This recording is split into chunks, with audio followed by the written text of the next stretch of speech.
नमस्कार किसान भाइयों, मैं सूर्यदेवल फिर से हाजिर हूँ आपके अपने चैनल एग्रीकल्चर गुरुजी में।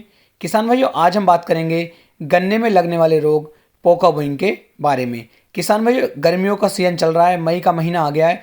इस समय पर जो है पोका बोइंग रोग की शुरुआत लगभग हो चुकी है और इस समय पर किसान भाइयों के खेत के अंदर पोका बोइंग लगने के जो असर है वह धीरे धीरे दिखाई देने लगा है। किसान भाई, ये एक काफ़ी खतरनाक बीमारी है। यदि ये बीमारी हमारी गन्ने की फसल के अंदर लग जाती है तो हमारे जो गन्ने की पैदावार है किसान भाइयों वह रुक जाती है। गन्ने की जो ग्रोथ हो रही होती है वह बिल्कुल ही थम जाती है, यानी पूरे पौधा जो हमारा बंध जाता है। गन्ना ऊपर की बजाय नीचे सिकुड़ना चालू हो जाता है।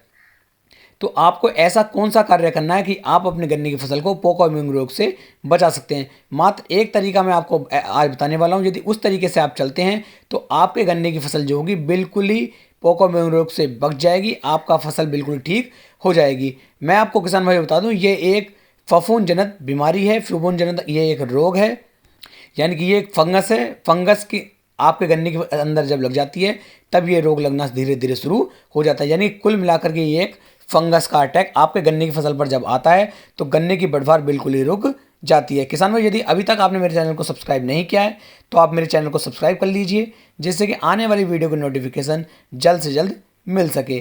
किसान भाइयों, अब मैं इस रोग के बारे में आपको पूरी जानकारी देने वाला हूं। जब ये रोग आपके खेत के अंदर किसान भाइयों लगता है तो आपका जो पौधा होता है हल्का हल्का सा पीला पड़ना शुरू हो जाता है और जो ऊपर की इसकी शाखाएं होती हैं हमारे गन्ने की, जो हमारे गन्ने की गोब होती है, यह हल्की हल्की सी सिकुड़नी चालू हो जाती है। यानी कि जो हमारे पत्ते होते हैं इनके अंदर सलवटें आनी चालू हो जाती है। जिस तरीके की सलवटें हमारे कपड़े के अंदर देखने को आपको मिलती हैं उसी तरीके से सलवटें पौधे के अंदर बढ़नी शुरू हो जाती हैं। इसके बाद धीरे धीरे किसान भाई जो हमारी मेन गोब होती है, मेन गोब जो है काली पड़नी शुरू हो जाती है, लाल पड़नी शुरू हो जाती है और गोब की जो हमारी बढ़वार किसान भाइयों हो रही होती है उस बढ़वार को ये रोक देता है। जैसे ही हमारी गोब की बढ़वार रुकती है किसान भाई, हमारा गन्ना जो है बंध जाता है। गन्ने की जो हाइट होती है वह वहीं पर रुक जाती है और गन्ना आपको ऐसा लगने लगता है कि गन्ने की बढ़वार की जगह गन्ना जो है नीचे को जाना शुरू हो गया। यानी कुल मिलाकर ये हमारे गन्ने की फसल को बिल्कुल ही बेकार कर देता है। अब आपको इसमें ऐसा क्या करना है कि आपकी जो गन्ने की फसल है वो पोका बोइंग रोग से बिल्कुल ही बच जाए और आपकी फसल बिल्कुल हरी भरी पहले की तरह हो जाए। किसान भाई, यदि ये बीमारी आपके गन्ने की फसल के अंदर लगेगी तो आपको मैं बता दूं कि ये बहुत जल्द पूरी फसल को बर्बाद कर देगी। एक बात मैं आपको और बताना चाहूँगा कि ये आती कैसे है। किसान भाई, सबसे पहले तो ये जो हमारी इस समय पर हवाएं चलती हैं, हवा के द्वारा भी फफूंद जो ये फंगस होती है ये खेत में एक खेत से दूसरे खेत में भी जा सकती है। दूसरा किसान भाई, जब हम गन्ने की बुआई करते हैं, जो हम बीज डालते हैं गन्ने की फसल के अंदर, बीज का जो किसान भाई बीज का शोधन नहीं करते हैं, यानी कि जो बीज हम गन्ने का अपने खेत के अंदर डालते हैं, जो किसान भाई उस बीज को जो है शोधित नहीं करते हैं किसी भी फंगीसाइड से, तो तब भी ये दिक्कत आपके गन्ने की फसल के अंदर किसान भाई देखने को मिल सकती है। तो कई तरीके से फंगस जो हमारे खेत के अंदर आ जाती है और हमारे पूरे गन्ने की बढ़वार को ये रोक देती है।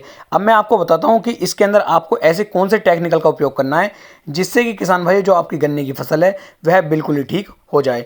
तो किसान भाई, इसके अंदर आप उपयोग में ला सकते हैं, आप इसका उपयोग कर सकते हैं। ये एफएमसी कंपनी का आता है गैचको के नाम से। किसान भाई, यदि आप इसका उपयोग करते हैं तो आपकी गन्ने की जो फसल होगी यह बिल्कुल ही ठीक हो जाएगी और आपकी गन्ने की फसल के अंदर जैसे ही आप गैचको का उपयोग करते हैं किसान भाई, ये लगभग एक टॉनिक की तरह भी कार्य करता है। आप क्लोरोफिल की मात्रा आपकी गन्ने की फसल के अंदर ये बढ़ा देगा। गन्ना तुरंत ही आपका, मान लीजिए आज आपने गैचको का उपयोग किया तो कल की डेट से जो गन्ने की फसल के अंदर हरापन देखना आपको चालू हो जाएगा। आपकी फसल आपको लगेगी कि बिल्कुल ही ठीक होनी शुरू हो गई है। गैचको के अंदर किसान भाइयों टेबुकोनाजोल 50% प्लस ट्राइफ्लोक्सास्ट्रोबिन 25% WG फॉर्म में आता है, जो आपकी गन्ने की फसल के लिए बहुत ही जरूरी। यदि आप इसका उपयोग किसान भाइयों कर लेते हैं तो आपकी गन्ने की फसल के अंदर से जो हमारी ये फंगस जनित बीमारी है, जो हमारा ये पोका बोइंग रोग है, यह जड़ से खत्म हो जाता है। इसके बाद किसान भाई, यदि आप मैं दूसरे टेक्निकल के बारे में आपको बताऊं तो आप कार्बनडाजिम प्लस मैनकोजेब इसका भी स्प्रे भी कर सकते हैं और इसका स्प्रे आप 500 ग्राम प्रति एकड़ के हिसाब से